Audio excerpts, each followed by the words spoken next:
भारताचं नेपाळ व्हायला वेळ लागणार नाही असं विधान पुणे जमीन प्रकरणी बोलताना बच्चू कडू यांनी केलंय। मोठ्यांना एक न्याय आणि लहानांना दुसरा न्याय असं चालणार नाही असं वक्तव्य बच्चू कडू यांनी केलं।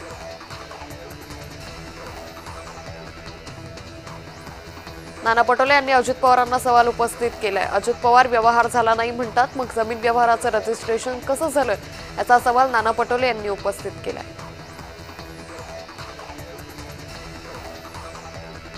कुर्ला इथे एटीएसनं पुन्हा कारवाई केली आहे। एमके हाइट्स इमारतीत एटीएसनं कारवाई केली असून दिल्लीतील स्फोटाच्या पार्श्वभूमीवर एटीएसच्या कारवाईला वेग आलाय।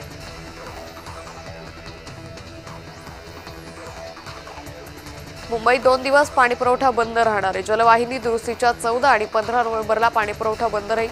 नागरिकांनी पाणी जपून वापरण्याचं पालिकेनं आवाहन केलं। मुलुंडमधील जुना कपडा बाजार बंद झाल्याविरोधात काँग्रेसचे प्रवक्ता राकेश शेट्टी यांच्या नेतृत्वाखाली पालिका टी वॉर्डवर धडक मोर्चा काढण्यात आला। यावेळी भांडी आणि कपडे घेऊन थेट पालिकेच्या गेटवर आंदोलन करत पालिकेचा जाहीर निषेध करण्यात आला आणि कपडा बाजार विक्री करणाऱ्या लोकांना त्यांची हक्काची जागा नाही मिळाली तर पालिका गेटवर तसंच मुलुंडचे आमदार मिहिर कोटेचा यांच्या ऑफिस समोर आम्ही कपडा बाजार लावणार आहोत असा थेट इशारा यावेळी दिला।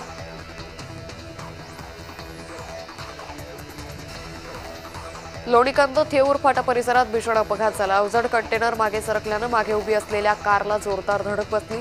सुदैवाने या अपघातात कुठलीही जीवितहानी झाली नाही।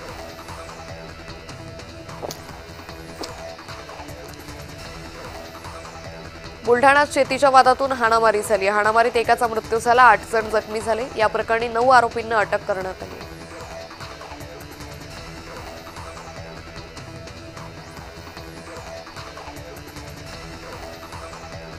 अमरावतीच्या बडनेरामध्ये लग्नाच्या रिसेप्शनमध्येच नवरदेवावर चाकू हल्ला करण्यात आला। हल्ल्याची संपूर्ण घटना ड्रोन कॅमेऱ्यात कैद झाली आहे। सुजलराम चरण समुद्रे असं जखमी नवरदेवाचं नाव आहे।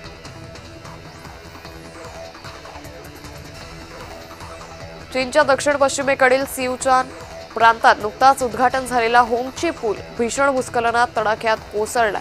या घटनेचा व्हिडिओ सोशल मीडियावर व्हायरल झालाय। लाखो लोकांनी हा व्हिडिओ पाहिला असून प्राथमिक तपासात भूस्खलन हेच अपघाताचं मुख्य कारण असल्याचं निष्पन्न झालं।